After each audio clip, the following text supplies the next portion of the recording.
What do you think this is all about? You think this is a fucking costume? This is a way of life.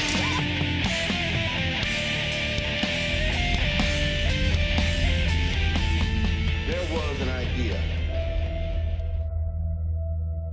to bring together a group of remarkable people. To see if we could become something more. So when they needed us, we could fight the battles that they never could.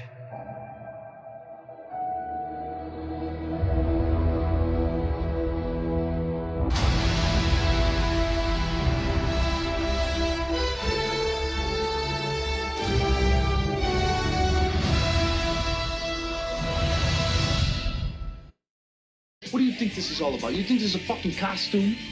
This is a way of life.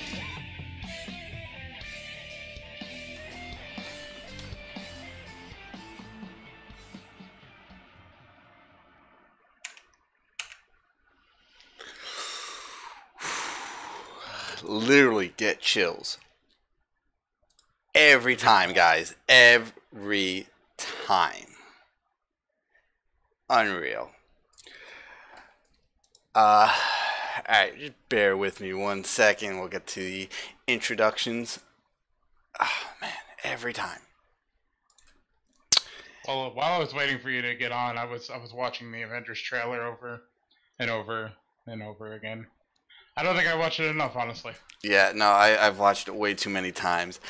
Anyway, hey Ballbusters, Bates here with your friend of mine, Ray Mungus, and we are ready to assemble on episode 5 of Way of Life Live. Way of Life Live here. How are you doing tonight, man? Doing pretty good. A lot more awake than last week. How about you? Yeah, I actually had a little nappy poo, and yeah, I'm doing all right. So you're the reason we're starting 34 minutes late this time, right? Not really. Maybe a little bit. I'll take those 4 minutes because I had to tweak a couple last minute things. But that's it. The rest is on you. Yeah, if you say so. Alright, so we got a lot to cover tonight. There's actually not a whole lot. Yeah, that's true. But there's not a whole lot going on in horror this week. But there's plenty of other good stuff going on. And, as usual, we'll start on the horror front with what is going on. And, well, like we had mentioned last week, the movie Get Out was nominated for a bunch of awards, and it actually won 3 Gotham Awards: Best Screenplay, Breakthrough Director Award, and an Audience Award. And you know what? Just anytime horror receives any kind of accolades like that, it's something you have to talk about and something you have to just get out there because it just doesn't happen. No, it really doesn't. But I think we've hit such a platform. We've hit such a ceiling this year in horror that I think it's going to be the first of a few movies that get, nominations, awards, and nods. It's definitely a very exciting time to be a horror fan, when you're seeing these movies finally getting recognition for what they are. I mean, for years and years and years, it was always just critics just shitting on these movies, it's just torture porn, it's just, blood and gore, there's nothing to it. Now we're getting, some great, deep, meaningful movies, and that are generally scary, and they're finally being recognized for what they are, art. Yeah, I couldn't agree more. Not only that, but it's very difficult for people, these critics and stuff, to look past, I guess what's on the surface of these movies. And let me say that these artful movies have always been around. It's just a matter of getting a lot of these out of touch and dare I say old individuals to accept these things. Like, well, not only do they live in the past on what should and shouldn't be considered art, but they don't even. It seems like they don't even give it a fair shot. Like if you're a horror movie, you die in the water as far as awards and accolades go. Before you even have a chance. And I think this year, 2017, is going to be tough to ignore as far as the content that's been put out. Not only in a successful sense, but as far as the films go in their own right, they're truly deserving of these type of recognition. Yeah, and it's just about time. I mean, maybe we haven't had a year as good as this has been with, Get Out and It in terms of horror, but there have been plenty of other years where there's been a movie, The Witch. What was that, a year or two ago? I think it was 2015. The Witch should have gotten awards, should have been nominated, should have gotten nods somewhere, and it really didn't. I had mentioned it on last week's episode back in 2005, The Devil's Rejects. That should have gotten some nods. That movie was a masterpiece in every sense of the word. It was creepy, it was scary, it was funny, it was bloody, it was everything you want from a great horror movie, And a lot of, the weird thing about horror movies is fans will always root for the villains. The villains are the stars of the horror movies. Now, of course, we like good final girls. That you can't have a good horror movie without some good survivors, good victims. But at the end of the day, the villains are what make these movies.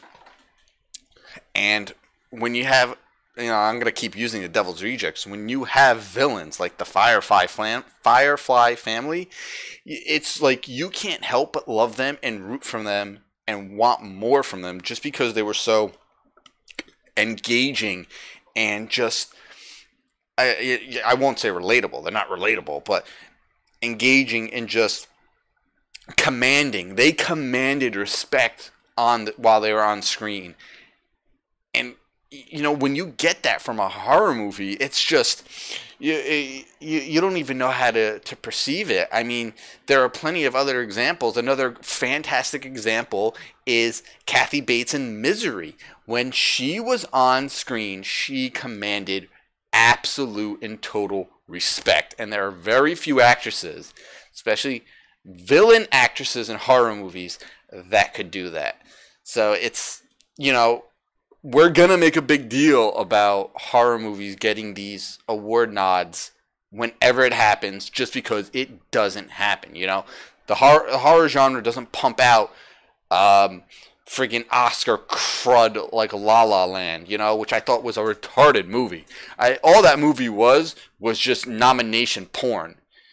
That's all it was. That movie's going to be forgotten in 2 more years. No one's going to remember it, but it's still going to have won, I don't know what it was, 4, 5, 6 Oscars, and for what? It was crap, And I like, and I'm not saying that because I'm a horror fan. I mean, I do like plenty of movies that aren't horror, but that's exactly what that was. All that was award fuel of a movie.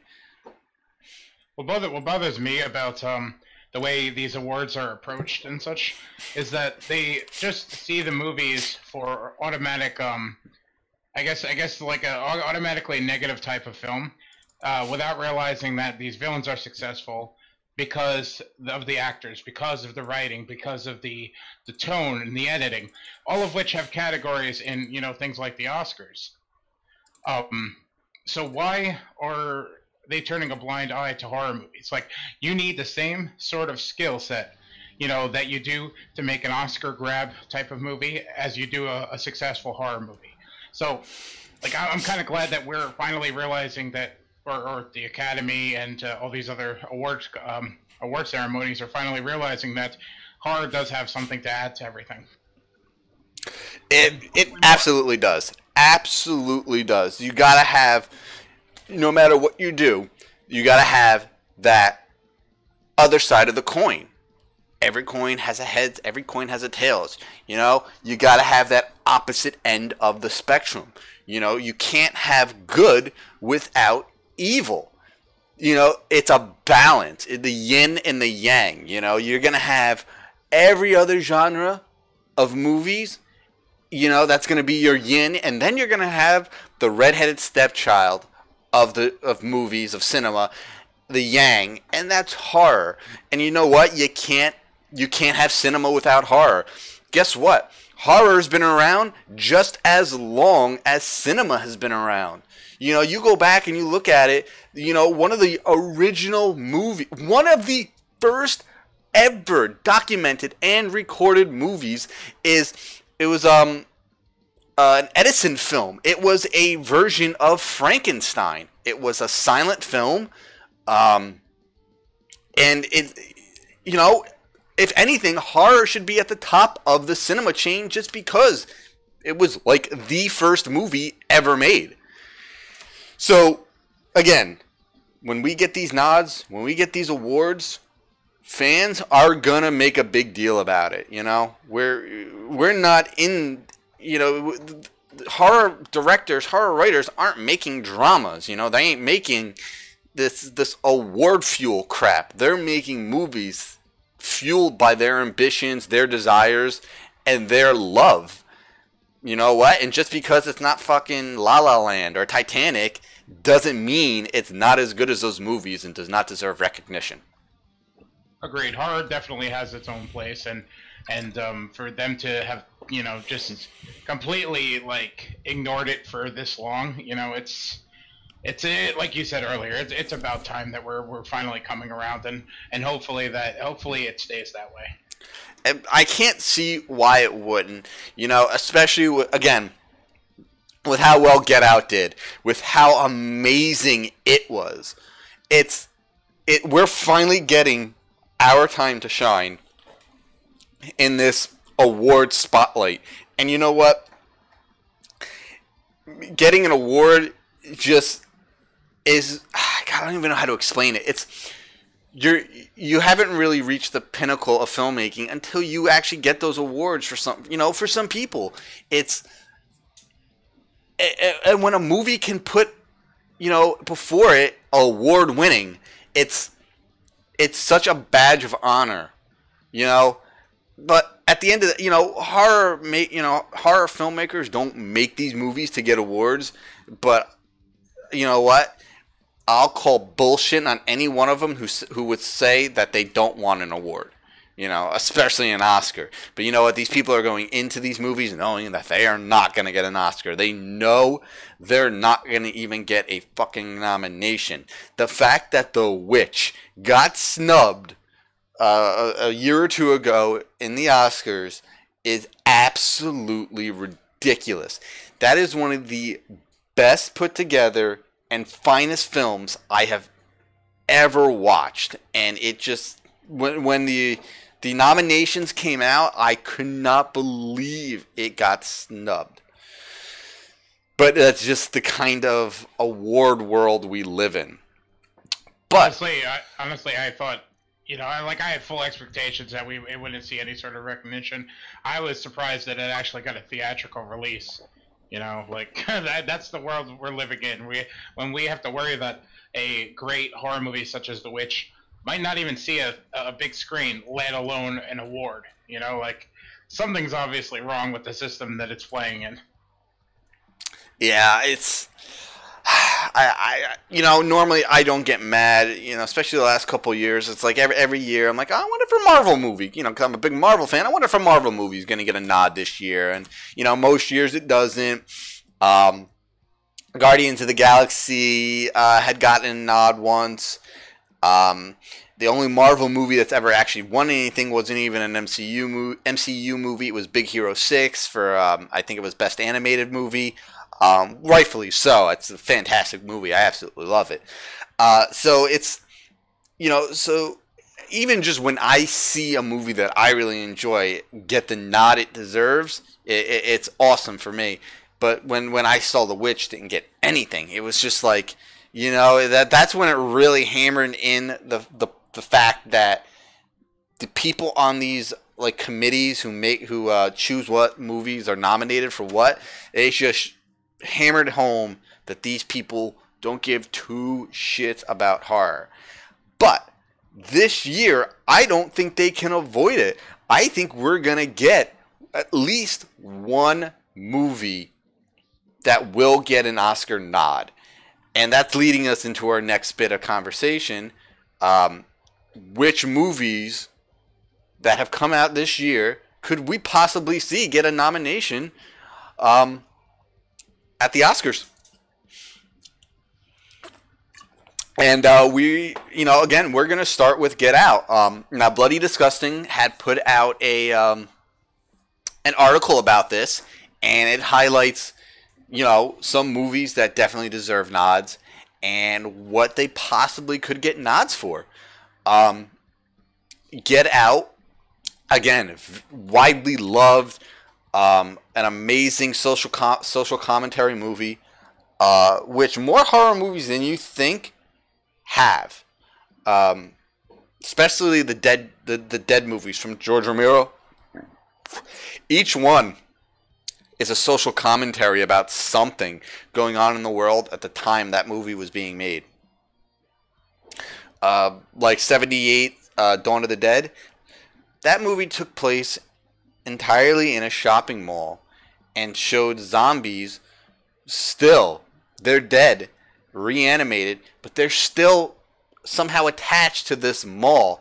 And it was a social commentary on consumerism and how, we as humans are just consumed by it. Even dead, we still can't get away from it. And, these other movies had social commentary as well. And, maybe we'll do an entire episode on the dead movies and all of that social commentary. But Get Out, especially in such a PC world now with so many race issues going on and all this stuff, it couldn't have picked a better time to come out and highlight some of these issues going on in the real world and kind of broadcast them in a media that more people are really going to see. So Get Out, we could see a Best Original Screenplay nod, a Best Director, maybe even a Best Actor, who knows. I don't think it's going to get Best Picture nod, but the others are definitely in the realm of possibility. What do you think, man? I honestly think that it deserves a Best Screenplay nod. For the social commentary alone, it's going to ring home. Not only is it ring home for decades past, but it's going to do that so far into the future. You brought up George Romero and his social commentary. That stuff still rings true today. If anything, he was the first person to kind of notice it and take a fun little approach or a jab at it in his screenplays. And what he was saying in those movies just kind of ran rampant all the way to 2017, where we're trampling people on Black Friday, or in Get Out's particular case for commentary. Most of these issues are things people deal with on a daily basis. This level of the film pretty much speaks for itself. I'm not going to spoil how things go, but watch it and you can't and come back to me and tell me that that stuff isn't important to society today and the way things are being are moving forward. So. I think it's going to be interesting to watch to see what ends up happening as far as recognition goes. Hopefully, it's not some sort of almost embarrassed, art direction sort of nomination or something like that. I think Get Out particularly definitely deserves a screenplay nod. Yeah, it deserves something. It's great that it's been winning some smaller awards. Even that is awesome, and I'll take that. But it's we haven't seen a real horror movie get any type of Oscar nod probably since Silence of the Lambs, maybe. So Get Out has one of the best chances, probably next to It. It, as we all know, is the highest grossing horror film in the history of cinema. it blew away all the others. And for a horror movie, that's freaking unreal. And it just goes to show you how good this movie really, really was. Now, if a awful movie like Suicide Squad can get an Oscar, not even a nod, they won the Oscar for best makeup and hairstyling, then a fantastic movie like it could surely pull off a win. I think it's going to be pretty strong as far as the acting goes. You know, I would like to see it personally, like to get recognized for, you know, leading roles, people in a non-leading role or supporting rather, simply because the thing that pulls that movie so much together outside of its story are the kids that acted out of the park. You know, they're just absolutely incredible. I haven't seen acting performances from children like this since, you know, the original It or Stand By Me, for example, or the Goonies. You know, like they're just so wonderful and really take charge of that entire movie. And I don't know, like I love the entire movie for the most part, but I don't know if it would have been as successful if it weren't for those kid actors. Okay, so while I agree that the child actors were fantastic, I'm a firm believer of keep kids out of the Oscars. I don't think that's a place to, you know, to really, you know, obviously you want to boost them up, but you don't want to set a precedent for them. You know, a kid winning an Oscar when they're 10, 11 years old might kind of set them on the wrong path, in my opinion. That's just one reason why I say keep kids out of the Oscars. You know, especially when, like, let's say these one of these kids did get a Best Actor nod, and they're up against maybe 10, 20, 30-year seniored acting pros and veterans who maybe have never won an Oscar, like Michael Keaton. You know, Michael Keaton has gotten a few Best Actor nods. My man still hasn't snagged one. And if you know, I saw a kid win a Best Acting Oscar over someone like Michael Keaton, I might absolutely riot. You know, let these kids put in their dues before they start getting Academy Awards thrown at them. You know, don't take away the fact that they're great actors. Just don't set them on the wrong path early. I get what you're saying, but when it comes to specific Oscar nominations or categories for that matter, these are specifically made for the roles that they're into, or they're representing or whatnot. And I can't sit there and look at somebody like Michael Keaton being on the list when, you know, it's his performance in a role versus a child's performance in a role. So, you know, I think that you have to separate the two, you know, regardless of the history of the actor or not. Like one of the movies that comes to mind where a kid absolutely hit it out of the park and was deserving of an Oscar. I don't think he got recognized for it, but 2015's The Room, Jacob Tremblay. If you've seen that movie, you know what I'm talking about. Like, the best way to put it is you don't see a child act like that in most movies. Most movies, the children are very stilted. They don't know, they don't have their craft pretty much honed yet. This kid took and hit it out of the park in such a huge way. And at that point, when it's a film versus a film, you know, an actor's portrayal, I have to say that, like, if a kid really did it, he should be at least deserving of, you know, with the work he put in, given the, you know, the particular film. Yeah, you know, listen, I kind of, there was an episode of Gilbert Gottfried's Amazing Colossal Podcast, and he had Robert Wall on, and Robert Wall went on this crazy rant and made so much sense about not having kids in the Oscars. And I listened to it a couple times, and it made so much sense. And that's really what kind of swayed me to the point to that side I would say give it a listen. It may not sway you, but you'll see, why I'm kind of on the side I am. Again, I would never take anything away from these kids. They're super talented, but, give them a little while before you start throwing Academy Awards at them. Yeah, there are definitely different ways to look at it, and all of them need to be considered. How do you feel about possibly making a category specifically for that? Yeah, I mean, if you want to, single that out and give kids one or two of their own categories, best child actor, best child actress, that's fine. I would be all for that. But let's not take away from, people who have been doing this, for, decades. A lot of these people are in the business just to try to win one of these things. I mean, it's so prestigious, and a lot of times the most deserving doesn't always win.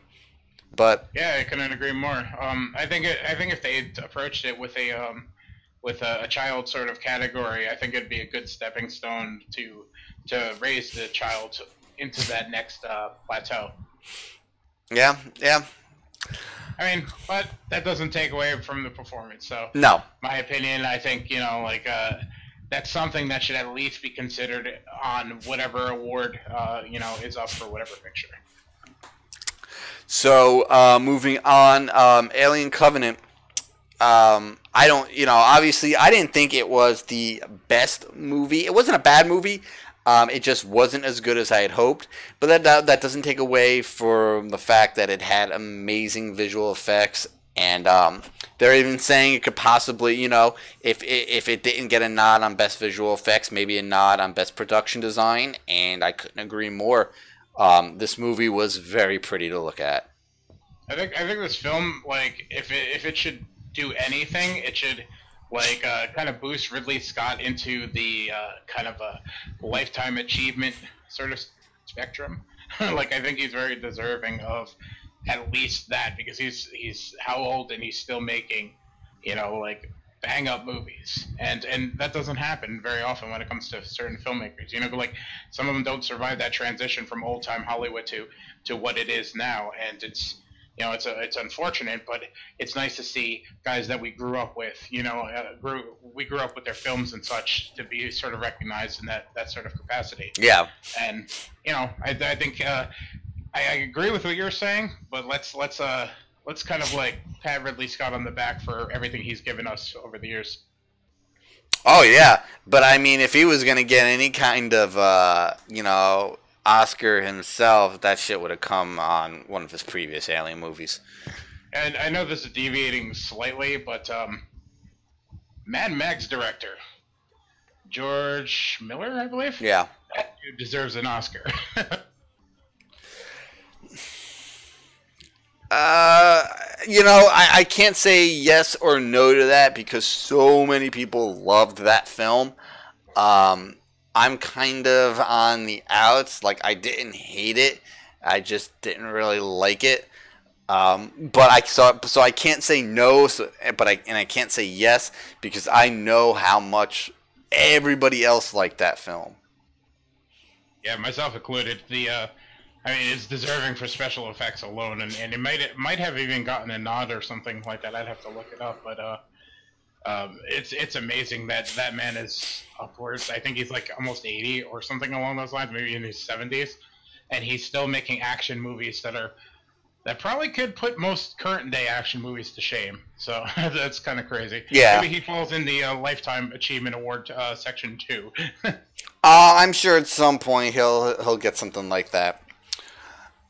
So moving on, the next horror movie that we could possibly see get some nods would be Mother. Now, Mother is a art house film on crack. Aronofsky is, I don't think he puts out bad movies. No, but if he does, they're far and few in between. I can't think of a bad Aronofsky movie off the top of my head. I know I've loved all of them. I sadly have not seen Mother yet. I've heard nothing but good things. I gotta say, it looks super intense, creepy, and just batshit crazy. And I like that.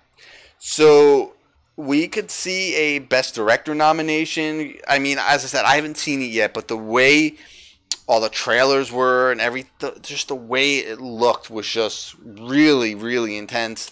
Apparently Jennifer Lawrence really brought it home, so maybe possibly a Best Actress nod going her way, which is great. You know, whenever I see her not in blue makeup, I'm a happy guy. And I both. You know, she's kind of been, I wouldn't say typecasted, but just kind of like just stuck in the role of Mystique for so long. It's nice to see that she can really branch out outside the X-Men franchise and fucking knock it out of the park. Yeah, honestly, I don't think she's found her movie yet. Like she's made quite a many of good movies, and she's a great actress, but I don't think she's found that movie to really launch her into Oscar Best Actress sort of area. I'm pretty sure she won a couple Oscars as it is. I should be a little more prepared. Yeah. And the final movie that we could see get some Oscar nods is a movie that hasn't actually been released yet, and that's Del Toro's The Shape of Water, which is like a really funky retelling of The Creature from the Black Lagoon, and it looks absolutely beautiful. It looks like one of the prettiest movies you could possibly watch. Like, it looks like the kind of movie you could watch with no sound, just completely muted, and you would still be in absolute awe. Del Toro is a very underrated director, and I'm glad that he continues to get work. But he's given us The Strain, he's given us Crimson Peak, Pacific Rim, The Hobbit. He's helped write Hellboy movies. He's created worlds that most directors could even dream of achieving. And I think it'd just be wrong to leave this one out of the the mix. Canon, right? Yeah, exactly. But I mean, Pan's Labyrinth won a couple Oscars. His visual style is unlike any director today, and to turn a blind eye to any film he puts out is it's a travesty. Yeah, I mean, we could definitely see. Again, obviously nobody's really seen this movie yet, but I mean, just from the marketing, it's just, it's so beautiful. So they're talking maybe Best Director. They're saying Sally Hawkins was absolutely amazing, so possibly a Best Actress nod. Obviously, the makeup and hairstyling just look out of this world. And another movie, Best Production Design. You're not going to see a prettier movie. That's just not happening. It's absolutely gorgeous. And, and again, that has to do with everything Del Toro's done. Pan's Labyrinth, absolutely amazing looking. One of my all-time favorite movies, and currently my favorite comic book movie, was Hellboy 2, The Golden Army. I think that movie was absolutely gorgeous. All the character designs, the choreography, everything about that movie was just absolutely breathtaking. So when you're watching a Del Toro movie, you're getting the best of the best, and this guy will not settle for anything that isn't perfection in his eyes. And you're going to get it. Yeah, he knows how to make a movie. That's the simplest way to put it, and is very, very deserving on many fronts when it comes to the awards go, with the award recognition. Yeah, so guys, for horror fans, when those Oscar nominations finally come out, we're gonna be really honing in on them, and we might one way or the other. I mean, if we get a whole lot of snubs, you could bet that one of our episodes is going to be solely dedicated to how short-sighted the Oscar committee is, or praising them if they do right by these movies. Yeah, it's finally the time to put their hatred for the genre aside and start giving it its due, especially with the list of films it has to pick from this year. Just do right by the fans, do right by the community, and do right by film lovers in general. And, a lot of these movies deserve something. They don't have to win. Fans, obviously winning will be amazing for the fans and the filmmakers, but they don't even need that win. We just want the nods. We just want to be sitting at the same table as the rest. Yeah, exactly. We just want that bit of recognition. I'll be more than happy for at least one nod in one category for one of these movies. And again, don't have to win, just want the nod. Couldn't agree more. So speaking of Del Toro, apparently there was a article going around that Universal had originally offered Guillermo del Toro control of the Monsters universe, the Dark Universe, whatever you're going to call it. And he passed. Now, this makes me cry. Like, just internally weep. Now, let's think about this right now. Is it a good thing that he passed or a bad thing that he passed? Maybe he passed because he knew the studio was going to get way too involved and it was just not going to work out for him. Or maybe he just kind of thought he couldn't handle it. Or maybe there was another reason altogether. We don't know if this really was a bad thing or a good thing.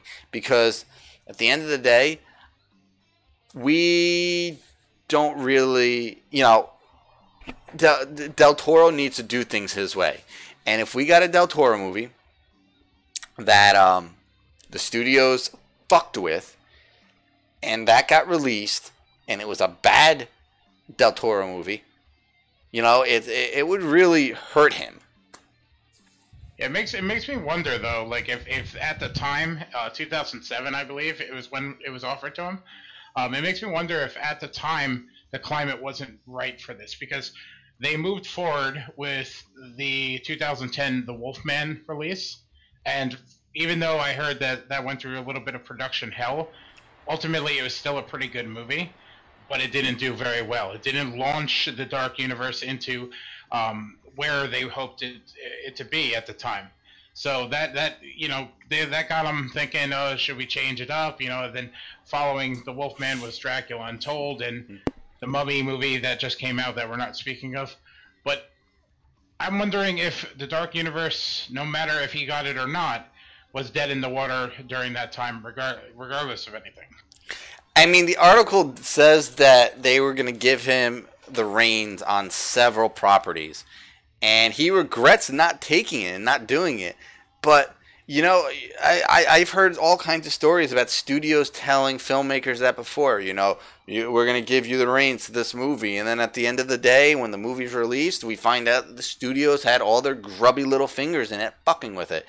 You don't give Da Vinci a canvas and a paintbrush and then take his hand and make him paint. You don't do that, and that's what Del Toro is, especially in a world like the Monsters universe. That is such a vast and special canvas, and you need to let the artist make art. You cannot guide his hand. It would have been an absolute disaster if that's what would happen. If he took it and that happened. And again, it just really would have hurt his credit when it comes to, all of his past movies and, what he could do in the future. It's like, oh, well, he made all these awesome movies, but don't you remember that awful monster movie you put out, I don't know. His next movie may not be that good. You know, you can't do that to someone like Del Toro. Yeah, I agree. And at the time, it makes you wonder what type of movie that they would have approached when it came to that. Because, like I said, the Wolfman had a ton of bad behind the scenes problems and such. And given an artist like Del Toro, you need to just leave him to his own work and let it be. And I realize that it's Universal's money, but at the same time, if you want a successful franchise, you need to trust the artist. And these huge companies aren't doing that anymore. And based off of what's happened between 2007 and now 2017 with the Mummy release, meddling is pretty much all that we probably would have gotten. But at the same time, I would have loved to see what that would have looked like in a perfect situation. Now, maybe Universal was more in line with making Del Toro kind of the Kevin Feige of the Dark Universe. In which case, then I can understand why he regrets not doing it. Maybe they were going to give him full range, just like Kevin has on the MCU. The studios, Marvel and Disney Studio have kind of stuck their finger in a couple of movies, and it showed. It showed in like Iron Man 2, and one or two other movies. But for the most part, these movies are what Kevin wants, and he's got such an eye for these movies and such an eye for the storytelling in this universe that we couldn't ask for anyone better to kind of spearhead it. And if that's what Del Toro would have been for this Dark Universe back in 2007, then yeah, I mean, it makes sense why he's regretting it now, especially seeing the incredible success of the MCU in that universe, knowing that maybe he could have been that Kevin Feige of the Dark Universe a year before the first Marvel movie even came out. So we don't know what would have happened, what could have been, but it's definitely interesting to think about. It could have been bad, or it could have been absolutely amazing. I mean, if Universal was smart, they would put that offer back on the table and be like, fix the problems that we messed up. Fix everything and bring us back to the classics. And you know what? Right now would be the best time, because basically what you do is you go back, you give him that same offer, and you even tell him, you say straight up, we want you to be the Kevin Feige of the Dark Universe. You drop that name, you say that, and then you know what you do? You make The Shape of Water the fucking kickoff point to the Dark Universe. You make that the new creature from the Black Lagoon, and you build your universe around that starting point movie. Without a doubt. And then you keep the budgets relatively low, like the Marvel Cinematic Universe started, and start producing little pictures. Gain the trust of your audience back after what you've done to them over the years, and I think that'll achieve the success that Universal's hoping to with their property. It's such a classic and storied property that it deserves love and care that somebody like Guillermo del Toro could give to the franchise. Yep. And what you do is you don't focus on action. Don't focus on these giant set pieces. You focus on what made the original monster movies amazing. You focus on style, on visuals, on atmosphere, and on imagery. All right, and you go outside the box a little bit. Maybe instead of doing another fucking Dracula movie. Now, obviously, Dracula is a classic, is the most classic, aside from Frankenstein's monster, of the Universal monsters. Well, go outside the fucking boundaries a little bit. Instead of making Dracula part of this monster universe, maybe if Universal has the rights, make fucking Nosferatu fucking part of this universe. I mean, when you think of, obviously everyone thinks of Dracula when they think of famous vampires, but come on, the imagery of Count Orlok is just leaps and bounds above the imagery of Dracula. The long fingernails, the fangs, his face. It's just everybody knows it, and we've only ever seen it once back in Nosferatu. So bring that forward, bring that back, include that into this universe. We're not getting the creature from the Black Lagoon. We're getting the Shape of Water. That's going to be like the creature. Instead of getting Dracula, let's get Nosferatu back. Yeah, I agree. I mean, it would be a solid plan, and it would be very smart for the company at this point. But with the loss they took on the Mummy, who knows when they're going to even decide to touch on that again. They might just put that in the vault and lock it away for another dusty day. Yeah, well, obviously you leave the Mummy for the last one, the last movie you try to add in, and you do it. I don't even know how you even tackle the Mummy. I guess at this point, the exact opposite of what you just did. Yeah, obviously, you don't want to do what we just got. You probably don't want to do Hemotep again because we some of the original movies had Hemotep. The original movies actually were Hemotep, and then we got the Brendan Fraser movies, which were Hemotep. So maybe try to revision Karis and bring Karis back. Bring the rotting, bandaged up mummy back. Because that's a mummy we have not seen in many, many, many years. We've seen more magical, mystical, human-formed mummies. And at this point, it's getting tired. So, go back to a past formula that worked. Obviously you're going to have to tweak it for the audience today. But the last time I can remember seeing a that type of mummy, a Karis type mummy on screen was fucking Monster Squad, and they made it work fantastic. Yeah, and it's not like they don't have blueprints of their own company's work as well as many other companies' work as far as horror goes.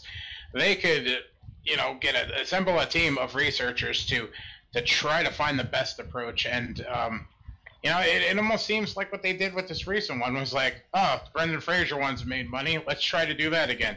And that's where the conversation ended.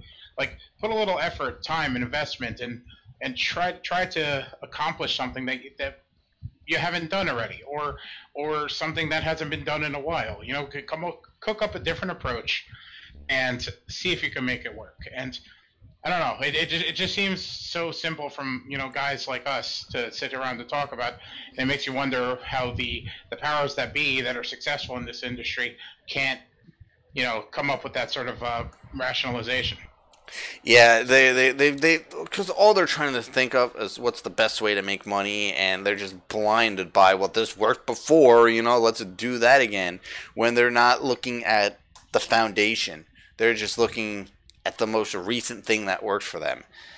And it's a very foolish way to go about it, especially in this genre. You gotta, obviously going back to things that worked is, it makes sense, but you have to change it up. Making the mummy female and throwing Tom Cruise in it instead of Brendan Fraser. Yeah, no, that's not mixing it up, guys. I'm sorry. You fucking dropped the ball on that one. Go back to the drawing board. Don't give us another Emotep type mummy.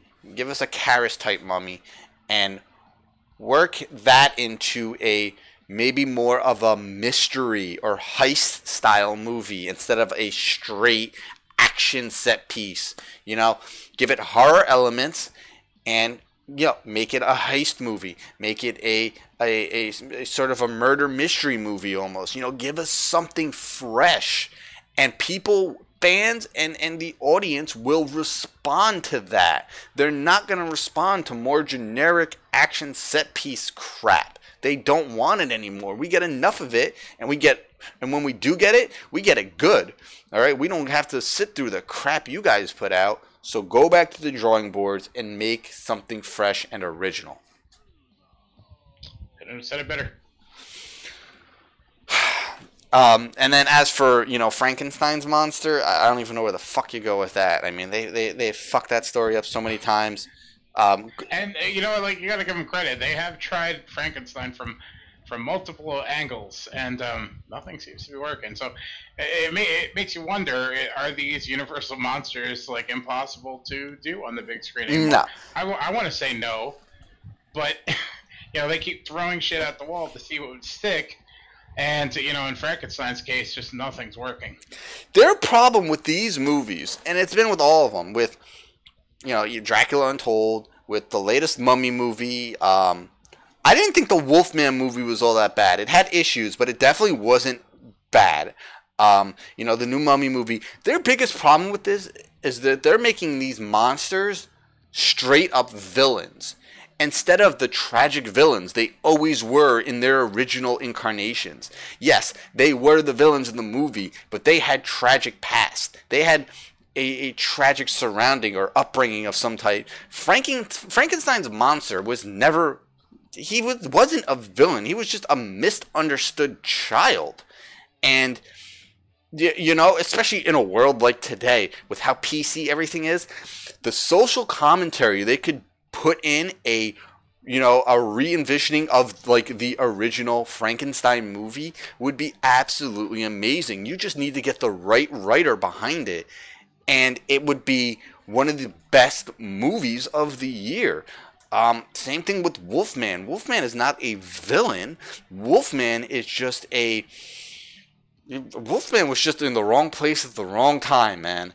And he does not have control over it. He's not a villain. He's a tragic, I wouldn't say hero, but he's just a tragic figure. Victim of circumstance. Yes, that's exactly the phrase I was looking for. Thank you. Victim of circumstance. That's what he is. And Dracula, I think I might have mentioned this on another podcast. Dracula has always been a tragic character, and I don't know if we're ever going to get a movie that's going to display that again. That's why I said, you know, get Dracula out of there, bringing Nosferatu. That you can make into your straight up villain, and give him your own real crazy backstory. But Dracula, we're getting a very beautiful interpretation of Dracula through the Netflix Castlevania series. And I hope when we get our first real season of that they do dive into his time spent with his wife Lisa, to show that he does have a bit of humanity in him. Because that story, before he really goes off the wall and hates humanity, is a masterful and beautiful story. So there are ways to do it. It's just that these film studios will not allow it, and they're just halting progress. You know what? Maybe what Del Toro ended up doing is the way to go. Maybe since Universal doesn't want to actually put effort into changing things around or making something different for the audience, maybe like you should take the approach like Del Toro did with what was the movie called?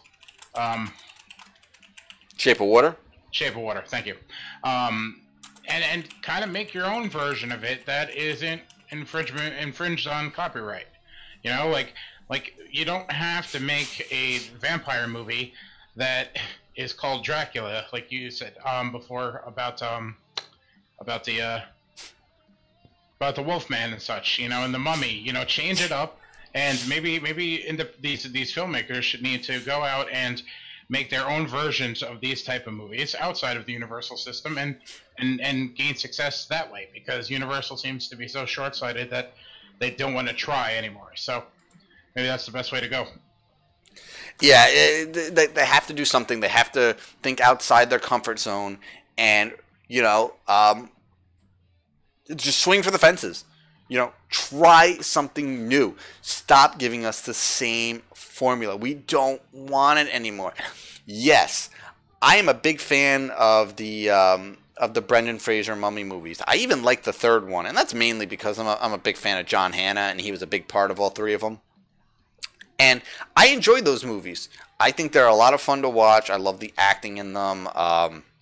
They're just fun movies for me. But that doesn't mean I wanted some type of really bad rehash of that in this new Mummy movie, you know? Especially when you're trying to build something called the Dark Universe. Give me a dark story. Give me a tragic story. Give me the imagery and atmosphere that those original Universal monster movies gave us, you know? Fucking go back, be cliche.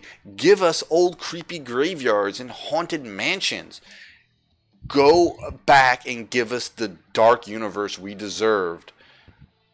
And for the love of God, if you're gonna cast Tom Cruise, give him a role that's outside of his comfort zone. You know, like blow us away by a performance that you never would have expected him to do. Yeah. Go ahead.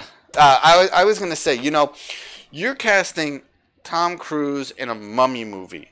And I'm wondering if these people who casted him and these people who were behind making this movie had ever watched fucking Interview with a Vampire, where Tom Cruise played the character of Lestat, who was one of the most amazing and tragic vampire characters I've ever witnessed on screen. And then they put him in a Mummy movie and give him that shit role? Like, did you not see Interview with a Vampire? Did you not see what he could do with a villain character? Like, it was mind-boggling. And it's just, like, you have to go back and just watch Interview with a Vampire again, just to see how amazing he is behind this. I guess he wasn't even really a tragic villain. Maybe he was, but he was just downright sadistic and sinister, and he played it so well. It's one of his best roles ever, and he's so capable of it, but then you give him this hack part. Yeah, it almost felt like they decided to take production over to the latest Mission Impossible movie, film his scenes for The Mummy, and be on their way. Like, they put no thought whatsoever into really using Tom Cruise's acting ability. And as many people say otherwise, dude could really act. You know, he has had some pretty fantastic roles over the years, and he didn't need to phone this one in. And I blame partly him. I blame the studio for allowing it and not like having the vision to try to give him a role that would really impress everybody. You know, like it just failed on so many fronts. Yeah, I blame him. I blame him almost entirely. I mean, he's a motherfucker who read the script and was probably like, yeah, you know what? This is something I want to be a part of. This. He read the script and was like, yep, this is for me. So you know what? This bomb and the shit that movie was, it's all on him. All right. Yeah. So you know what's really funny? Every time I put the Dark Universe into these into the show notes, I never think we're gonna spend nearly as much time as we do on them. Like, I'm like, okay, we're gonna report the news and be on our way, and then we end up spending a half hour bullshitting about it. You know, I pray fucking Universal sees how much fans hate this shit, hate what they're doing. I hope somebody, an intern from fucking Universal, stumbles upon this episode and hears everything we've been talking about what they could do to make this fucking universe right. And you know, maybe steal some of our. Yeah, well, bring me and Bates over here in on a all expense paid flight. Put us up in a 5-star hotel, and we'll talk to you about this stuff. Yeah, sorry, I needed to get us plugged there. Consulting hours are 12 to 6 on Thursdays only. Right. We are very cheap. Just give us like. Maybe like a little bit above minimum wage, and we'll come out and work. But yeah, I don't even care. Fucking watch this episode, steal my ideas. I don't care. I got proof that I did it. I said it before you guys did it. So whatever. Just fix it, and don't fix it by throwing the same lump of shit at the same wall and expecting better results. All right. Does that thing about stealing your ideas like extend to me? Can I just like leave the show and then, go get a job in Hollywood with them? Yeah, you know what? If you can pull that one off, they're all yours. Right on, man. You heard it here first. All right, so a little bit of promoting. Time to get the blood pressure down, I think. Yeah, that one got me a bit worked up. So a bit of promotion here. So Gremlins, everybody's like go-to, one of their favorite Christmas horror movies. Yeah, it's coming back to theaters, guys. Pretty exciting. You know, like I've never seen it in the theaters personally, but you know, it's perfect time of the year and perfect film to do it. I didn't even realize I had skipped one, but that's all right. We'll go back to that in a second. But yes, so Gremlins Rule Breakers. Why did they subtitle it? Almost sounds like it's like supposed to be another movie. Right. I think that's the name of whatever party celebration that they're doing. Like you know, the tagline, I suppose. But, you know, I wouldn't mind a movie called Gremlins Rule Breakers at this point. Give us anything. Yeah, I mean, there's been rumors for years now about another sequel. I think there's a script too. Yeah, I think there is. But it got finished recently.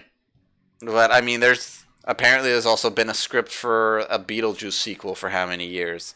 So I don't know if we're ever gonna get that, but I'm gonna go ahead. I'm gonna post a link for anyone who cares for dates and theaters that Gremlins will be playing, possibly in their area.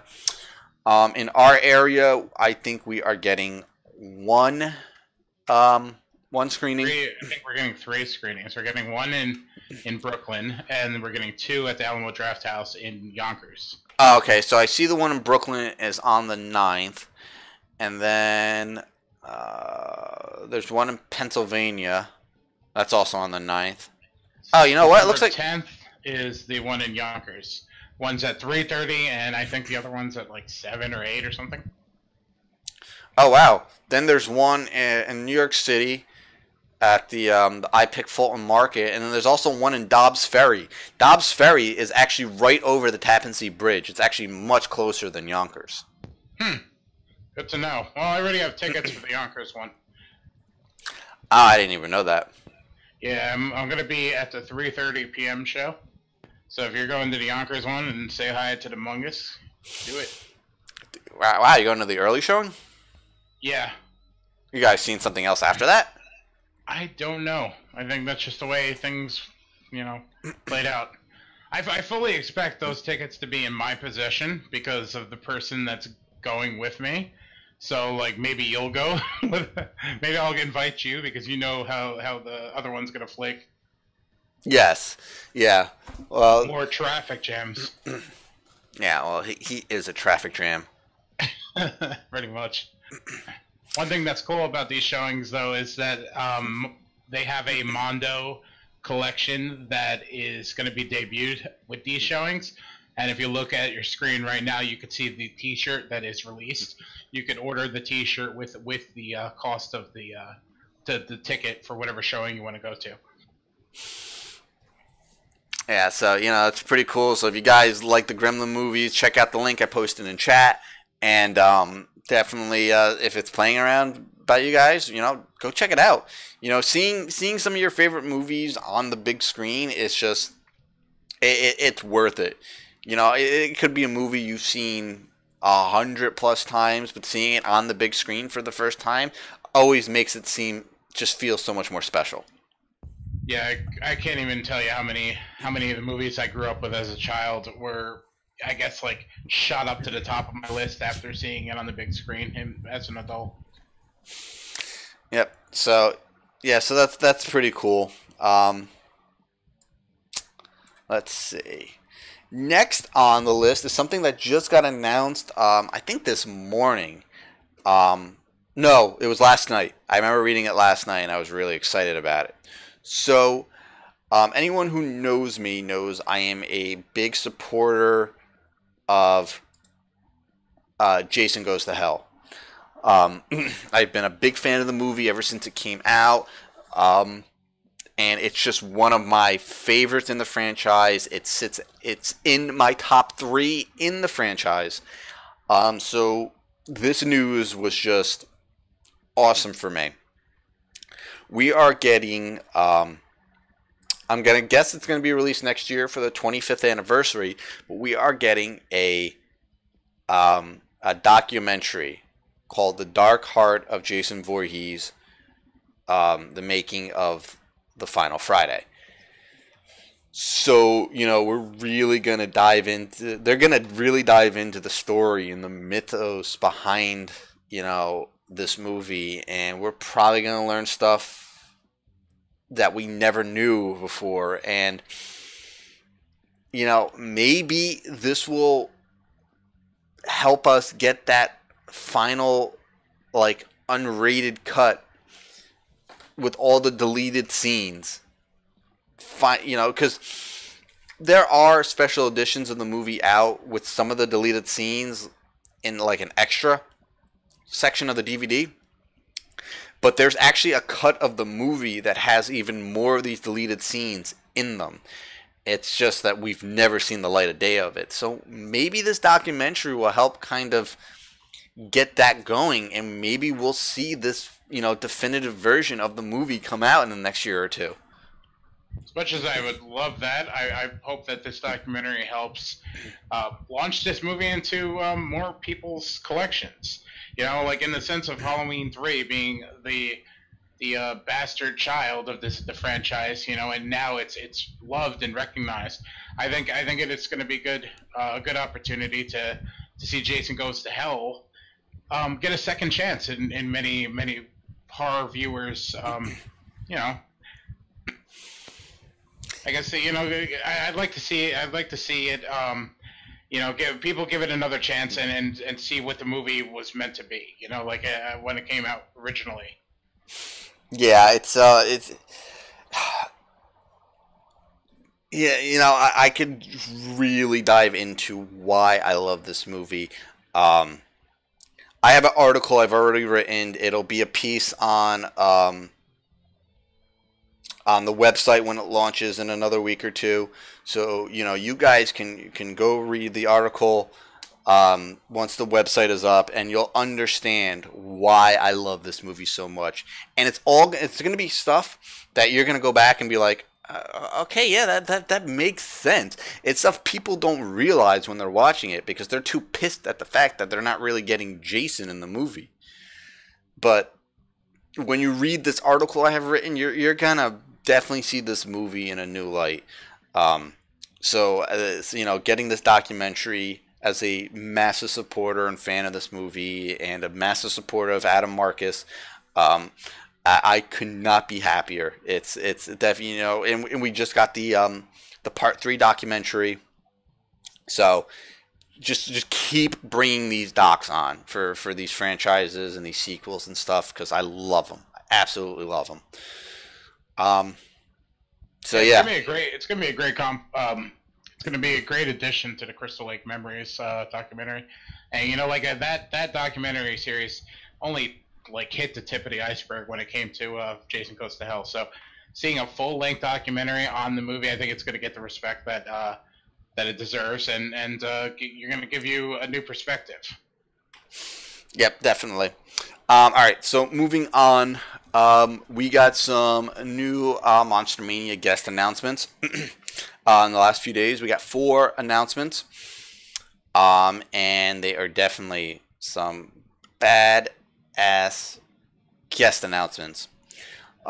So, going back to It Talk, as of right now, we have 3 of the kids who will be joining us at Monster Mania. We have Jeremy Ray Taylor, who played Ben, who is actually probably my favorite character in the movie. Wyatt Olef, who played Stan, and Chosen Jacobs, who played Mike.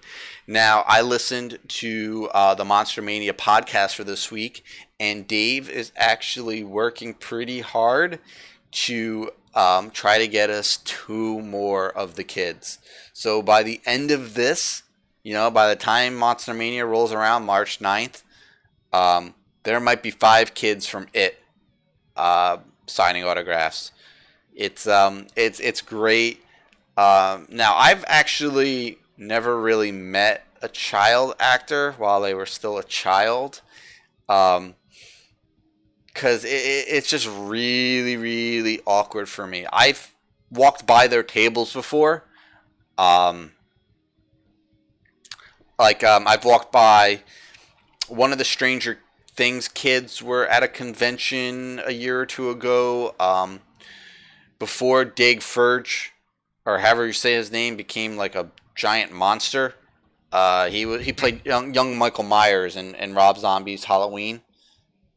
He was at 1 or 2 conventions, and he was just it was just weird, you know. So I don't know. I get weirded out by meeting child actors and giving them money for an autograph. It just makes me feel very awkward. Yeah, it's another one of those situations like we were talking about with the Oscars. You know, like it's like a different type of celebrity and someone a type that you're not used to necessarily getting a chance to meet. You know, like it comes off very weird. Like I would, don't get me wrong, I would love to meet the kids from Stranger Things because they're incredible. But you know, here I am, as old as I am, and it's like it comes off bizarre. You know, to even do that. It actually reminds me of the Walker Stalker convention that had the baby that played Judith in Monster Mania. I shit you not. In Walking Dead, I shit you not. What ended up happening was they had her as one of the guests, and I want to say that they let her scribble, or they maybe put ink on her hand or something. But they actually had her as a guest to meet. Yeah. And there's a line that should be, you know, put in place so you don't cross it, and that's one of them. Kids, I'm a little awkward with, you know, at the moment, but you know, it's still cool that such a successful movie is going to have their stars at this local convention, and dare I say that Dave is on the forefront of getting these most popular guests. Like, very few conventions in this country. I used to say on the East Coast, but now I'll say the country put in half the effort that Dave does. Yeah, without a doubt, he's on the ball with this shit, and that brings me to the 4th guest announcement and something else he's been on the ball with, and that's in costume photo ops with guests, and we already have 4 in costume guests, which again are Kane Hodder, C.J. Graham, Steve Dash, and Ken Kersinger. All 4 of them will be at the convention in full Jason Voorhees costume from their movies, doing photo ops for the fans. And on top of that, he just confirmed that he got Tony Todd, and Tony Todd will be in full Candyman outfit for photo ops. It's, you know, conventions have been around for many, many years, and conventions have always followed the same format. You have your guest rooms and guest tents, and you go and you get your autographs and you take your pictures, and you have your vendor rooms, and you go and you spend exorbitant amount of money on shit you really don't need but you gotta have. Now, the last few years, we have broken that barrier of where the fuck do we go with conventions now, to let's bring in these celebrities, these stars from these movies that these fans love, and let's fucking get them back in their costumes. They're gonna love that shit. And god damn it, if that's what they were thinking, they were spot on. This is money for them and fucking heaven for the fans. Fans absolutely love this shit, and it's just so amazing for us to be able to experience, you know, just the, you know, experiencing the actors by themselves was great, but experiencing the actors as the characters we love, it's a dream come true for horror fans. Seriously, go back in time and tell your younger self that you might be able to take a picture with Freddy Krueger. Not just Robert Englund, but Freddy Krueger. and they'd slap you and say you're a liar. And now, at one convention alone, we're going to be able to take a picture with, what, 4 Jasons and Candyman? So far. You know, it's a lot of time from November to March. So we might have a whole slate of other guests that are going to be appearing in costume. Yeah. It's such an incredible opportunity. And for somebody like me who's been kind of sour on the photo ops in general, because, like, you know, they almost come off like a yearbook picture, you know, like nobody likes picture day. Nowadays, I love the idea of picture day. I want to take my picture with fucking Jason and Candyman, you know, like, and of course there's a price factor into it, but you know, you're never going to have that sort of opportunity or experience again. Yeah, no, it's so cool. Absolutely awesome. So, yeah, those are the guest announcements we got for Monster Mania. There's going to be plenty more, maybe even a few more surprises. Who knows? And we will keep everybody updated. Anyone listening, if you are in the tri-state area, or even if you want to travel, because this convention's worth it. From you know, this is coming from somebody who's gone since 2004, 2005, something like that. Yeah, it's definitely worth the ride. Yep. So if you're in the tri-state area, look up the Monster Mania convention. It's well worth it. It's one of the best run cons out there right now, and it's run by good people. The panels are great. The guests are great. The vendor rooms are usually stacked with great stuff. And you can hang out with us, and we can point you in the right direction to the best vendors as well. Hopefully this year, it looks like I'm back to being able to live stream from my phone. So hopefully I'll be able to live stream from the convention floor. But I also will have a new setup for my camera that's going to be able to record even better panel videos and stuff like that. So, you know, you got that to look forward to as well for anybody who can't make it. We've got a ton of plans going forward, and quite a few months before the convention. So it's going to be, we're going to be bringing a lot of interesting and fun and wacky content on this channel. So keep an eye out for it. But if you're interested in the convention itself, that particular one's March 9th to the 11th. Tickets are on sale now, and you can check it out at monstermania.net. Yep.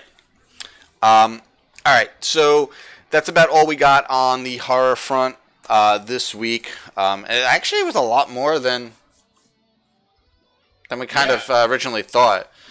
Yeah, I was complaining that there was hardly any horror news, but we just filled out a good hour or so. All right, so we're going to quickly dive back into Justice League. So it's quickly because I'm sick of it. We've got bigger stories to talk about. So Justice League did not have the second weekend drop we thought it was going to have. It actually did better, probably by about 10%. It actually pulled in some decent numbers, despite getting knocked out of the #1 spot after 1 week by a animated movie. You know, falling to #2 after 1 week, being such a massively hyped movie is got to be absolutely heartbreaking and crushing for the WB execs and DC in general. Fans obviously aren't going to admit it, but then again, if that was a Marvel movie, the DC fans would be all over, you know, the Marvel fans about it. But, you know, it is what it is. It's rough, but I mean, when the movie is just not what it should be, it's gonna perform like that. I also feel like that they're not putting enough research into the best time to release this movie. Like this movie comes out a few weeks before Star Wars, so that should have been automatically a red flag of, you know, where they should have put this movie as far as the real release slate goes. Yeah. And then to lose that steam you had going into the first week to what was the movie called, Coco or something like that? Yeah. To a property that isn't as well recognized, but obviously going to succeed because of children. It must be disheartening, like just to have all that steam going forward, good or bad, the film being good or bad, it must just be crushing to experience that. Yeah, and I mean, and this rabbit hole goes so much deeper than that. There's this crazy petition out there started by DC fans to get the Snyder cut of the movie released, and Zack Snyder's son even endorsed it. Zack Snyder himself too. I believe he. I don't know if he signed it, but I know he liked a post regarding it. Yeah, but everything I've read, they said that there's really not a coherent version of Zack Snyder's cut, and apparently it's got a lot of missing effects and CGI, and it's not really where it's not in any state where it could ever be released. And if that's not bad enough, this petition, which last time I looked was upwards of over 150,000, well, apparently there's probably a massive number of those signatures that are fakes. There were signatures by film critics and stuff that came out and basically flat out said they never signed this thing. So I mean, it's just it's just these DC fans are getting very, very desperate. And these are probably the same fans who were really ragging on Snyder for the first couple of failure movies, and now they want his version of the movie. Listen, I can understand their frustration. I can understand their frustration of wanting these films to succeed, but you can't force a square-shaped object into a round hole. You know what I'm saying? Like you need to have it happen naturally or not at all. And to me personally, I don't think the Warner Brothers / DC is going to succeed if they keep going back to the Snyder well. I think they had a good foot forward with Wonder Woman and putting an individual artist to an individual property and following the simply laid forth Marvel code or formula, whatever you want to call it. I think they should do more of that. I don't think they should focus on what Snyder's brought to the series going forward. Yeah, they need. They wanted to make him obviously the Kevin Feige of the DC world, but he didn't have the vision. He didn't have the eye for it, for the storytelling anyway. Other aspects, sure, he's fine with, but when it comes to that coherent and beautiful web of stories that all these movies have to kind of keep a string connected by, that's just not his wheelhouse.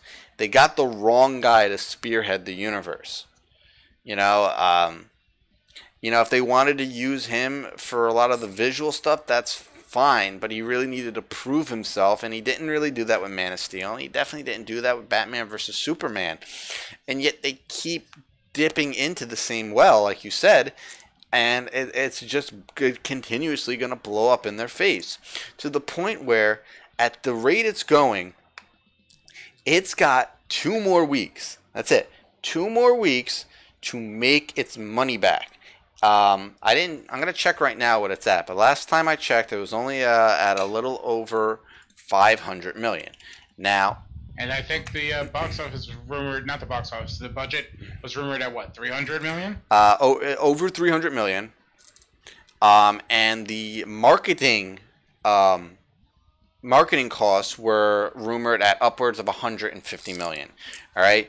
So rule of thumb is, to break even, you have to double your production cost.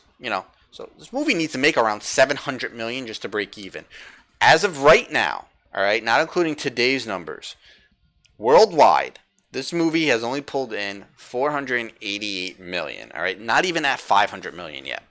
This movie has 2 weeks, 2 more weeks before Star Wars comes out and absolutely knocks every other movie out of existence. Right? And then I want to circle back to the what the petition's even about. This whole Snyder Cut. Like you said, it has 2 weeks to break even. Do you think Warner Brothers is going to want to invest another however many $1 million to assemble Zack Snyder's cut, add the unfinished video effects, and put it out for home release when they're trying to clamor and to get their money back for the actual movie production to begin with? You know, they're going to make a boatload of money on home video, but I don't think it's a worthy investment right now to go back to the drawing board, re-edit the movie, re-video effects the movie, and all that. At this point, it's a fool's errand to even think about doing that. Yeah, they really need to sit down and rethink this. Obviously, you know, the Aquaman is done. That movie will be coming out in like a straight up year. And then nothing else has started principal photography yet. I mean, you know, I don't even think Flashpoint has a director yet. No, it does. Yeah, it keeps losing. After going through how many? You know, obviously they're going to do Wonder Woman 2, but I don't know if that even has a script yet. They're going to, you know, obviously they want to do Suicide Squad 2. I don't think that has a script yet. They want to do Shazam. I don't think that has a script yet. They want to do Gotham City Sirens. You know, they want to do all these movies, all right? But right now, the only thing that is done is Aquaman. Nothing else has even begun principal photography. And maybe they need to just kind of slow down. I don't even know if they should slow down. I think that they should just keep going in this path rather than worrying about what Snyder's done. I think like we're at the point where you either slow down, like you said, or start building your empire the way Marvel did. You know, like put out Aquaman. You know, put out Wonder Woman 2. Put out Flashpoint. You know, like start getting the general public interested in these properties. You know, don't try to just shove it all down their throat in one heaping serving. It's not going to work, and it's proven twice already that it won't work. So try the other path to, you know, turn around and go down the other way. Yeah, well, it seems like WB and DC are gluttons for punishment, and you know they try to come out and say after every movie of theirs fails that, you know, they're not bothered by it and they're happy with the response and blah blah blah blah blah. Listen, these are friggin' big name studio execs. They are right now panicking and they are pissed. I don't care what anybody says. They are not happy behind the scenes. And shit is going to change. They are not going to continue this way, especially after this movie loses money. And right now, as it stands, it's going to lose upwards of $100 million, possibly more. I mean, as I said, this movie's got 2 weeks left to really bring in some more cash. Now, how much more is it possibly going to bring in? Maybe next week it brings in $40 more million altogether. Maybe it has a strong third weekend, or this weekend coming up rather. So let's say by the end of this weekend it's over $510 million, and then maybe in the next 2 weeks before Star Wars comes out, it could possibly hit $600 million. I mean that's going to be a $150 million loss, if not more, at that point. Yeah, it's a crazy situation, and as a fan, like, you know, I desperately want to see these guys succeed. You know, I want competition. I want to see these characters that I grew up watching or reading on the big screen in a way that's respectful of the source material. And I just, you know, I want to see all of it. I want to be a part of it, and I want to see it done right. Yeah, I agree. I mean, I'm not a DC fan, but I still like comic book movies in general, and I want good ones. I want to enjoy. I want to maybe finally, you know, like these characters. I've never liked these characters before. I never liked Daredevil before. Watching the Netflix series, fuck yeah, I love Daredevil now.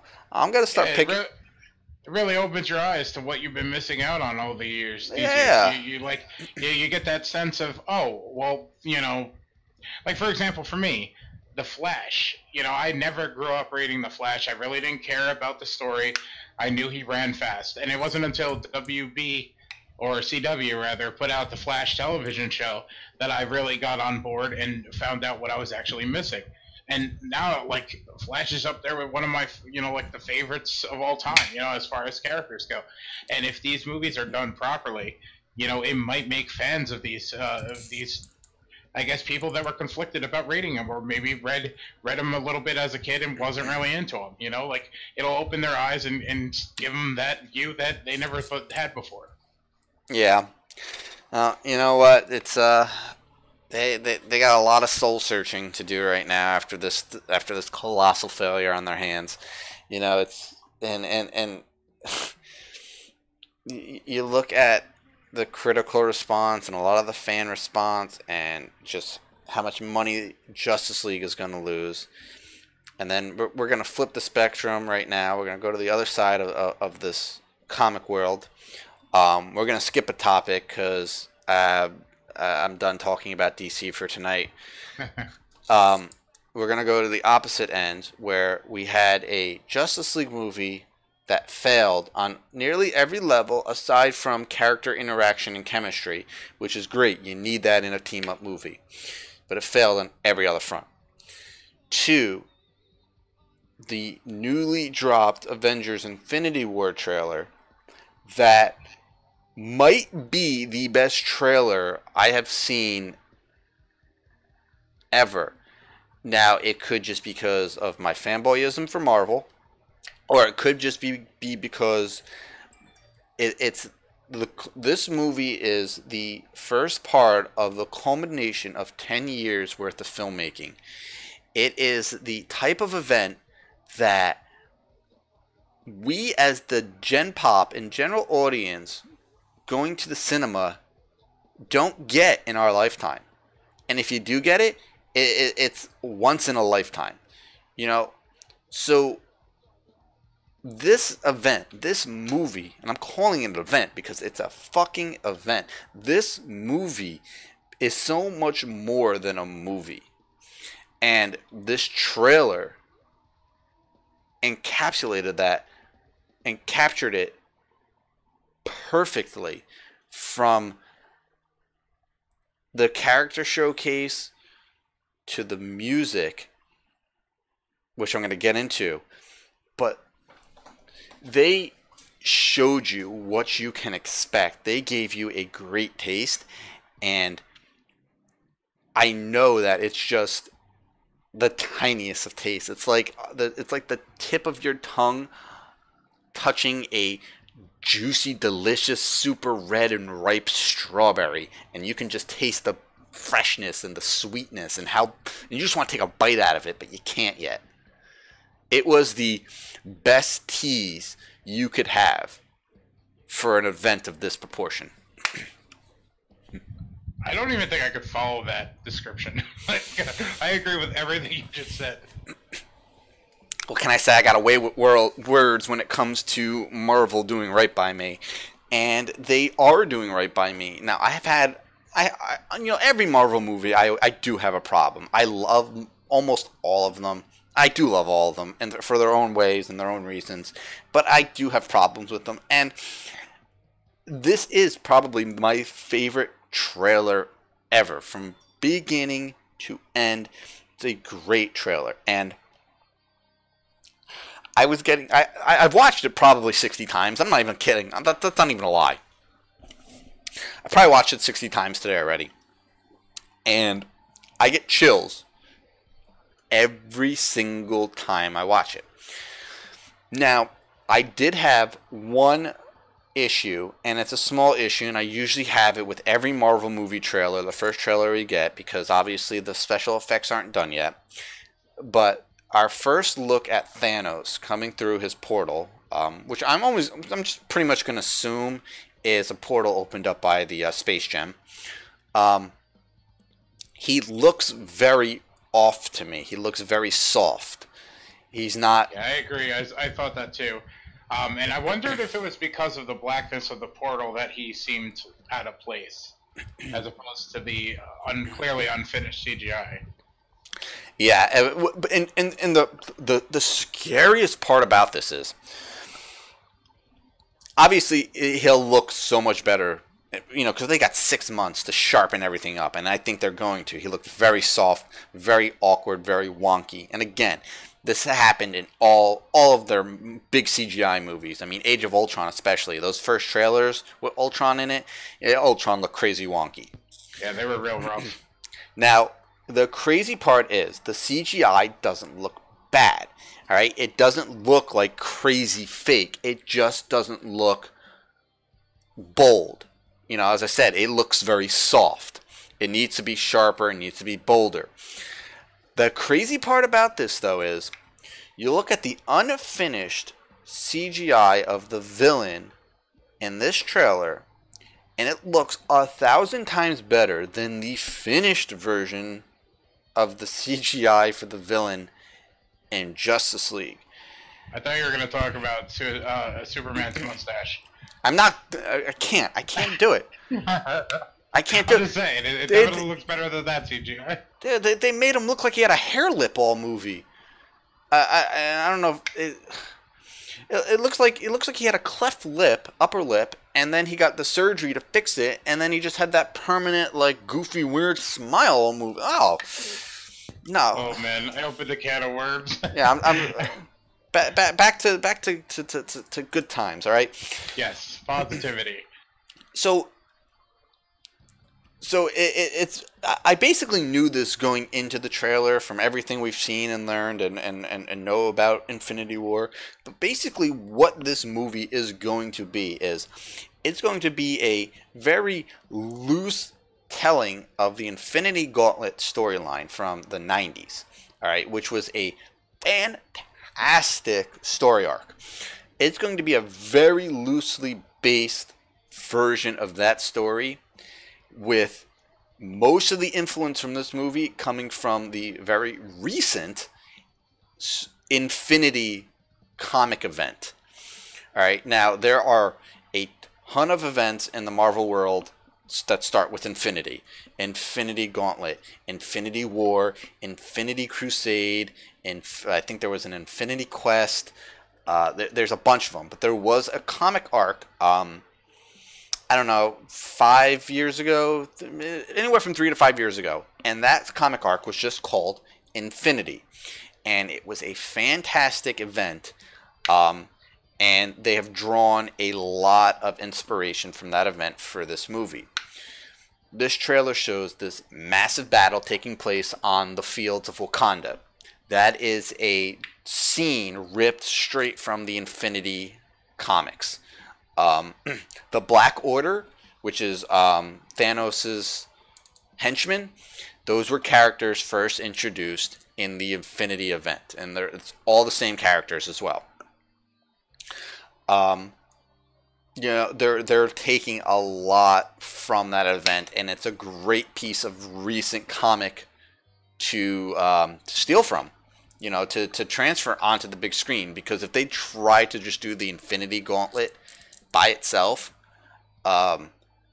it would have been really awkward. That's a strange story to translate to the big screen.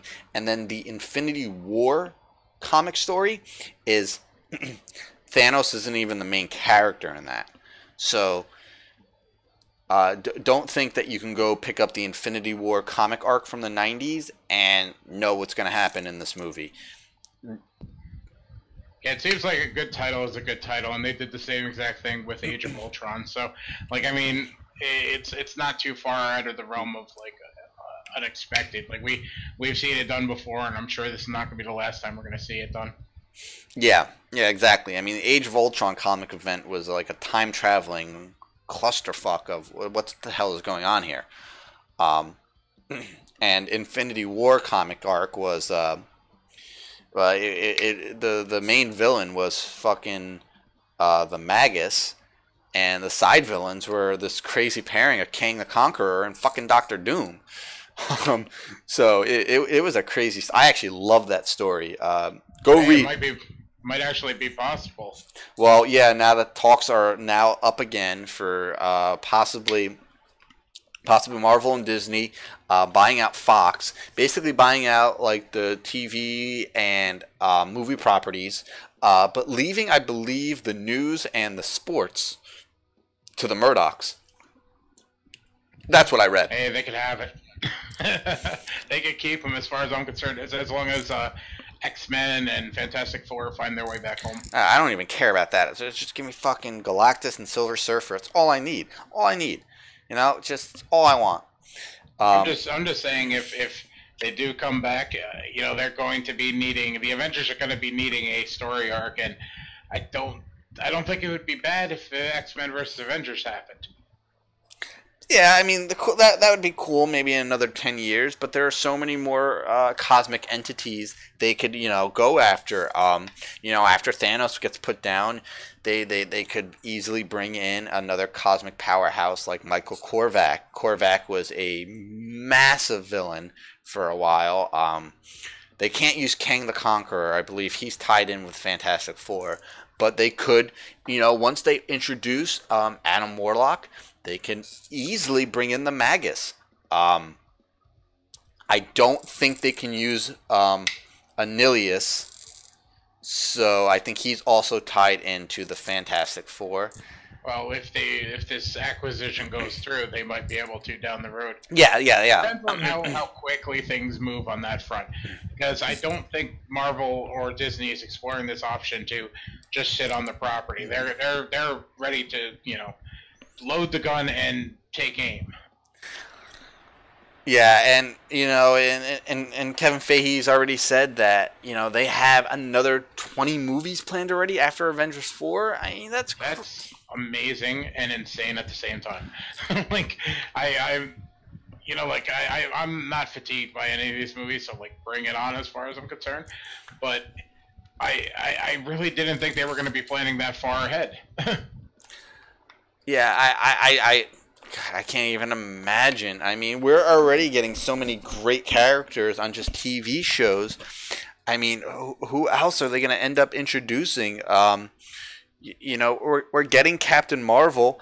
I mean, are we going to get a Miss Marvel with Kamala Khan? I think that would be great. I think there were some rumors that was going to be a television show, so I mean, it would be interesting. I personally love the series, so I think it would be awesome. She is a fantastic character, and in the world we're living in today, I think Kamala Khan on the small screen or big screen is like just what we need.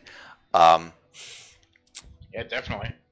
You know, we're already getting a new Warriors. You know, I'm getting my live-action Squirrel Girl.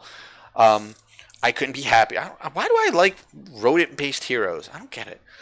Yeah, that's weird. I never really put two and two together until you mentioned that. You're obsessed. Yeah, I guess so. I mean, so, you know, they're not going to use any of the new Warriors. I'm guessing we'll probably get a Nova movie of some type. Hopefully a Richard Rider. If not, it's going to be Sam Alexander. Regardless, it's still pretty cool. Yeah, we might see a lot of that stuff appear with the rumored what's it called? The rumored Guardians of the Galaxy spinoffs. Yeah.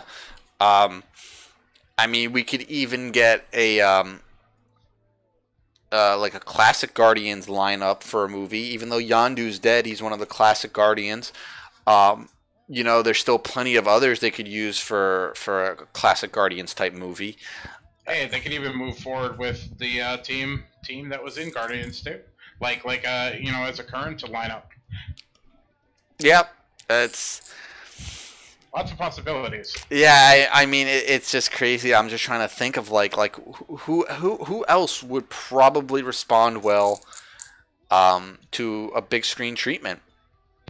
Honestly, I don't even want to think about things like that anymore, because 10 years ago, if you said Guardians of the Galaxy was going to be a smash hit, like it was, and same with the sequel, I would have, you know, I'd been like, actually, personally, I would have been like, who are the Guardians of the Galaxy? And what makes you so confident about that? Nobody has ever dreamed of it. So I think Marvel has the power to take smaller characters that would have never been even given the light of day and make them blockbuster successes. So, like, bring them on, you know, whoever it is. Yeah, I mean, I'm wondering, you know, 20 movies is a lot. Now, obviously, some of those are going to be sequels to IPs that have already started. You know, obviously, there's probably at least two Spider-Man, if not three Spider-Man movies in there.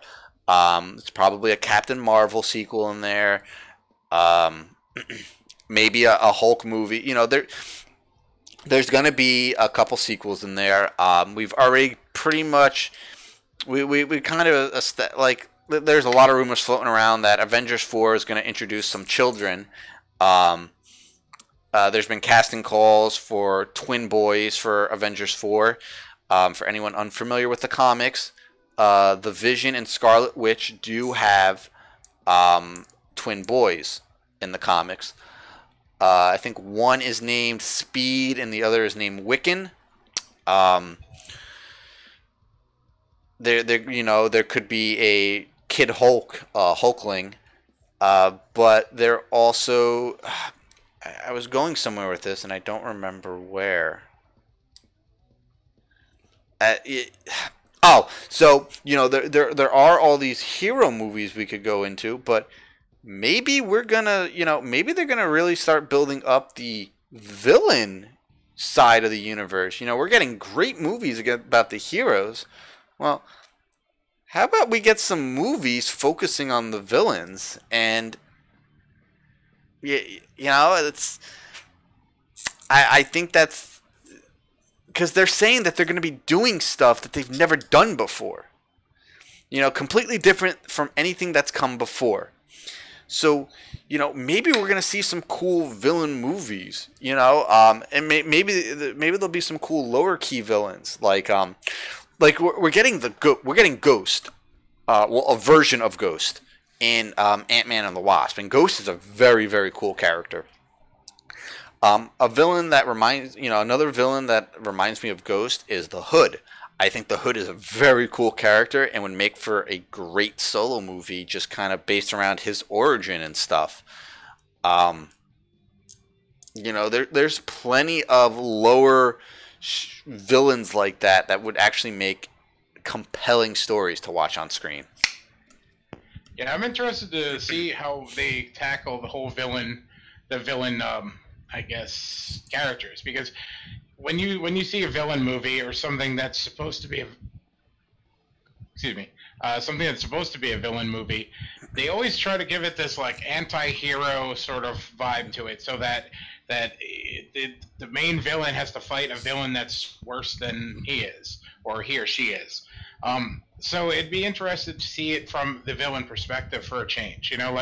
See what goes into their planning of world domination in the same way that the Avengers type of characters plan to stop it.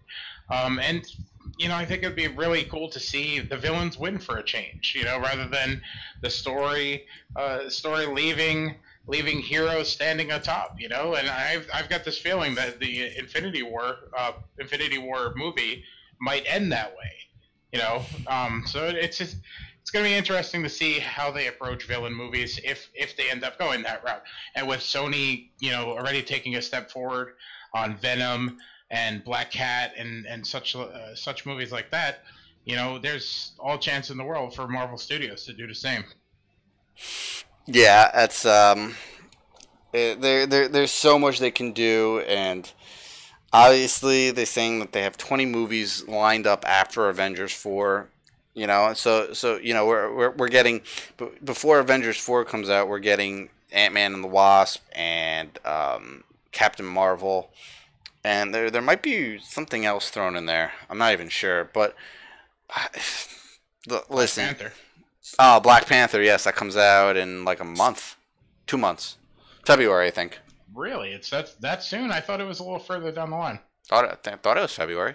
I hope it's February, because I'm excited as fuck to see that movie. I see. Good question. Yeah, February 16th. I am there. Twice. So. With vibranium on. Sorry. So, yeah, I mean, to go back to the trailer, I couldn't really ask for anything more from a trailer. We got... all right, no, actually, that's a small lie. I wanted a glimpse, because we haven't gotten any confirmation, but we do know that he was on set. of Peter Dinklage's character. Now, we're all assuming he's playing Pip the Troll. I'm a big fan of Pip the Troll. He's a really funny character. Basically, Pip the Troll is Tyrion with a lot more hair and a cigar. And yeah, I need to see that on screen. Now, right now, we have a friend who's spinning in his grave just at the thought of Pip the Troll being in a live-action Marvel movie. All right? Let's be real here. He's spinning in his grave at 2 Guardians of the Galaxy movies being a success, let alone the Pip the Troll. He's spinning, but he's also laughing. And yes, without a doubt. So, I was a little upset that I did not get any type of glimpse at Dinklage's character, but we're just assuming that he is Pip. To be fair, we are only at the teaser portion of things, so I'm sure we're going to be seeing who he is down the line, and you know. Yep. Yeah, honestly, I don't think I could complain once about the trailer. The one thing I'd like to note is how when that Avengers theme hits, you know, right when the title screen, you know, starts to come up, you know, geek chills all the way. Like every single time I've watched it, that has not subsided one bit. And maybe it's because it's what I've kind of waited all my life for to see, you know, like growing up reading comics and watching the cartoons and playing, you know, my own Wakandan type adventures with my toys, you know, like this is the moment that all Marvel fans have been waiting for, and here's our first look at it. Yeah, without a doubt. Can't wait to see more. Can't wait to see the next trailer and what else they're gonna show us. And it's you know, May can't come soon enough, man. Couldn't agree more. I mean, I could sit here and really, you know, dive into the trailer more, but I think we're already getting close to that 2-hour mark, and like usual. Yeah. But if you haven't seen the trailer, do yourselves a favor and go watch it about 60 times. We did, and you'll love it. You won't regret it. Yeah, we're already past the 2-hour mark, so we're gonna go ahead and start wrapping up. Wrap it up. So you for my shout outs this week, just the same as always, man. Check out my buddy Matt Ayokai's channel. I actually helped him film a little bit for his latest spoof Friday the 13th game commercial called Messing with Jason. Basically a riff on Messing with Sasquatch from the Jack Lake's Jerky commercials. So definitely check that out. That was fun. You know, all my Twitter shout-outs as usual. Freddy in Space, you know, John Squires, Jonathan Barkin, Horror Barbecue, Kim Falls. I can't even think of them all. You know, the same people I always shout out every week. I'm actually going to start writing them down and listing them to give them proper shout-outs. Going to shout out Gray Matter Art. I bought a couple of their mystery tubes during their Black Friday sale. They put out some of the best posters outside of Mondo. But the difference is you can actually get these posters. So check those guys out. Gray Matter Art. Fright Rags, always gotta, you know, give Fright Rags a shout out. Those guys put out the best shirts, Cavity Colors as well. These are two companies that put out some top quality, top notch horror t-shirts and hoodies and just apparel of all sorts, lots of socks and stuff. So check them out, Fright Rags, Cavity Colors. And I think that's it. Also, anyone watching, remember to swing by my channel, watch the giveaway video, and go ahead, subscribe, and leave a comment in the video to be entered in the giveaway.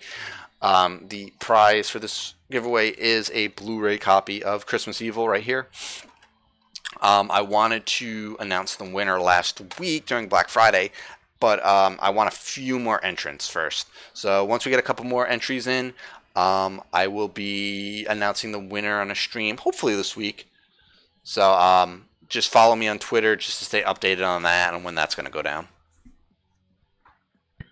Yeah, I just wanted to start off the shout-out section with a quick personal note to wish one of our viewers a happy birthday. It's his birthday tomorrow. So I just wanted to shout out Chris Harris, who consistently watches both of our shows like every week and pretty much every time we go live. So, you know, happy birthday, man. Yeah, no doubt. Happy birthday.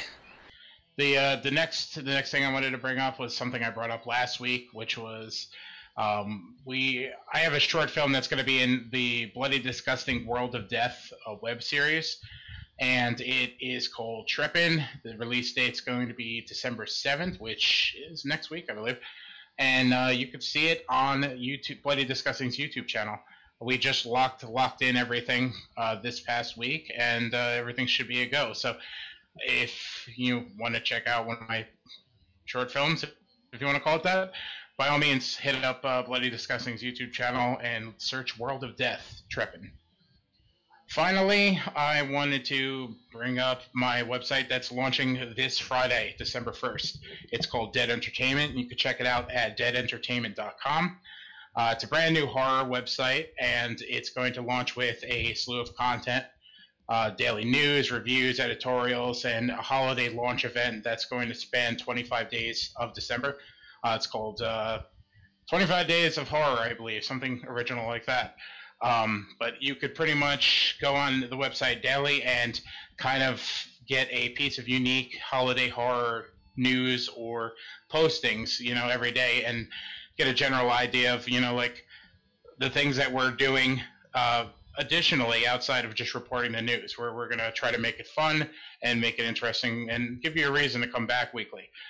The first thing that we're going to be doing on December 1st is we're going to be launching with a Facebook giveaway. And you're hearing it here first before, you know, the post.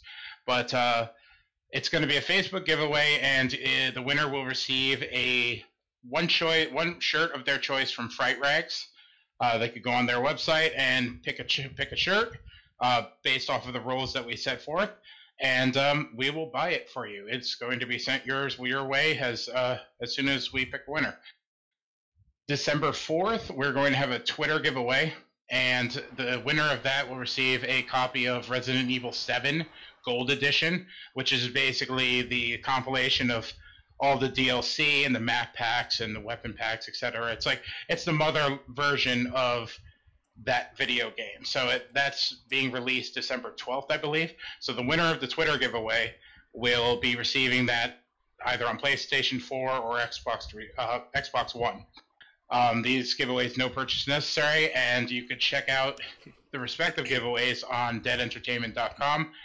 And I think that about wraps it up. You know, check out the website, enter in the giveaways, and you know, keep viewing it. You're gonna hear from me. You're gonna read stuff that I write. You're gonna read stuff that Bates writes, and you know, we're hoping to give you guys a different experience than you would get on another horror website. So check us out, deadentertainment.com.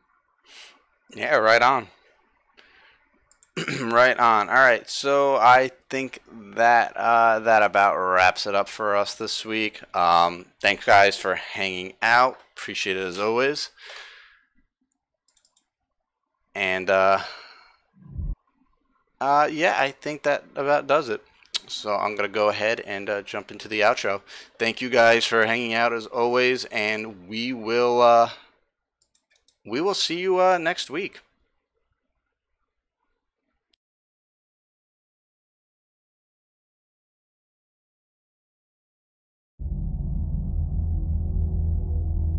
There was an idea to bring together a group of remarkable people. To see if we could become something more. So when they needed us, we could fight the battles that they never could.